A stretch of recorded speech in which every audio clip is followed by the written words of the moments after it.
वृंदावन की पावन गलियों में, जहाँ यमुना की मंद मंद लहरें बाल कृष्ण के चरणों को छूकर स्वयं को धन्य करती थीं, वहीं नंदलाल अपनी मधुर बाल क्रियाओं से संपूर्ण ब्रज को अलौकिक आनंद से भर देते थे। गोपियों के हृदयों में अनगिनत राग जगा देते थे और ग्वाल बालों के संग किलकारियां भरते हुए प्रेम शरारत और करुणा का ऐसा रस बांटते थे कि मानो स्वयं प्रेम का स्वरूप धरती पर उतर आया हो। नन्हे कान्हा कभी गौओं के पीछे दौड़ते, कभी नंद बाबा की गोदी से उतर कर ढूल में लौटते, तो कभी यशोदा मैया की अचरी पकड़कर ऐसे मुस्कुराते कि सारे संसार के दुख मानो उसी क्षण पिघल जाए। बाल मुकुंद की ये अद्भुत मुस्कान, ये नील वर्णाभा, यह काले केशों में चमकती मोर पंख की छवि, वृंदावन की हर कोठरी, हर कुंज, हर कदम्ब वृक्ष के बीच गूंजती ऐसी मधुर लहर बनकर बहती थी, जिसे सुनकर देवता भी स्वर्गलोक से उतरने को व्याकुल हो उठते थे।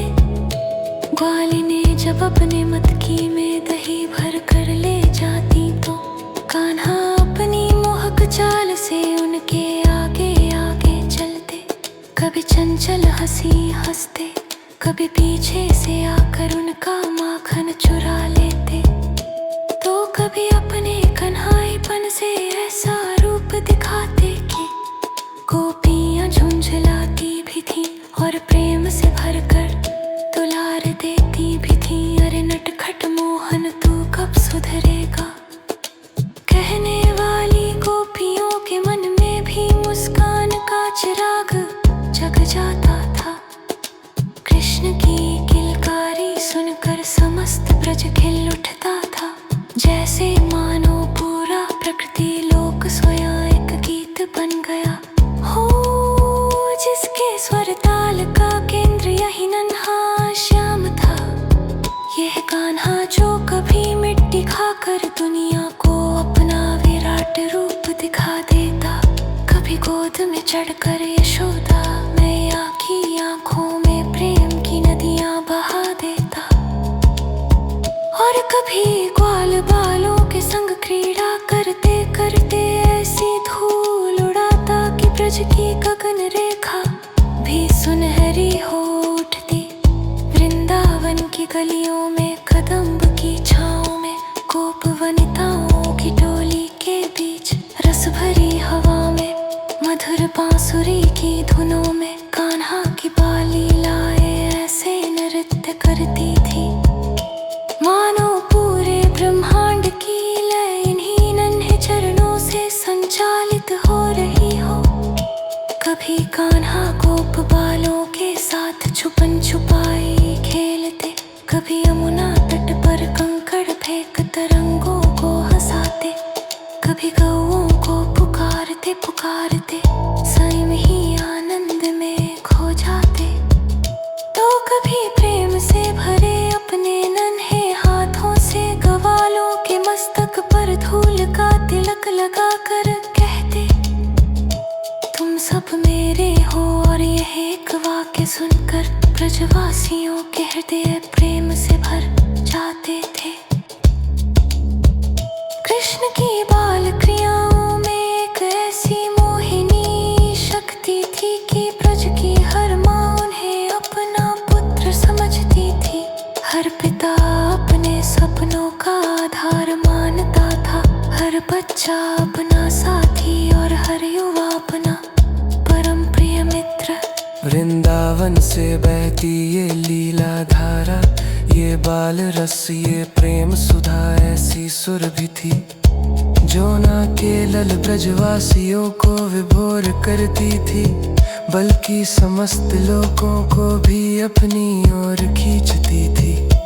बाल कृष्ण जब गायों को चराने निकलते तो उनकी कमर पर बंधी छोटी सी मुरली टनकती। उनकी पायल के नाद में एक अद्भुत संगीत बहता और उनके कानों के पीछे सजे वन फूल हवा में झूमते। जैसे प्रकृति भी उनके साथ क्रीड़ा में शामिल हो गई हो।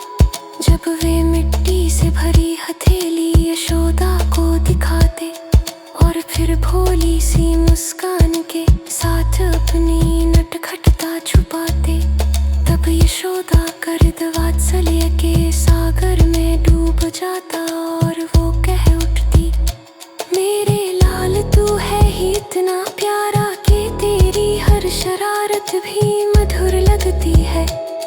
वृंदावन की गोपियाँ जब मत कर दही निकालती तो कान्हा अपनी टोली लेकर चुपके वहाँ पहुँच जाते।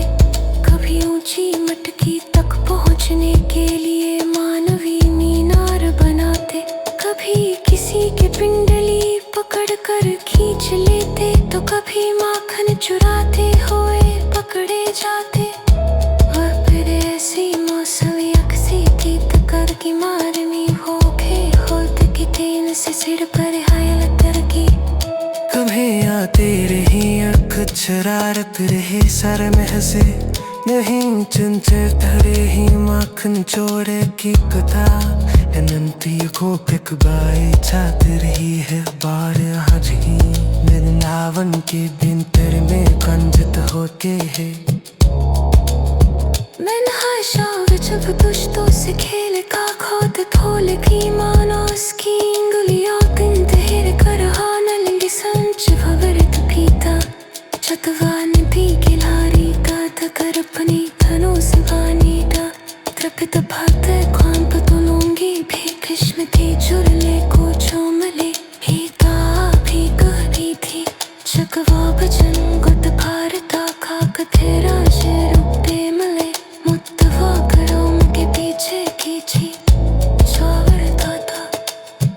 बिन के करती जिसके धूज फेसे हमको दन्न मान के केर से पुष्ट के जाना स्पर्श का साघा के प्रातः आज थी रन पाल लीलाओं की स्मृत में मुस्कुराती है।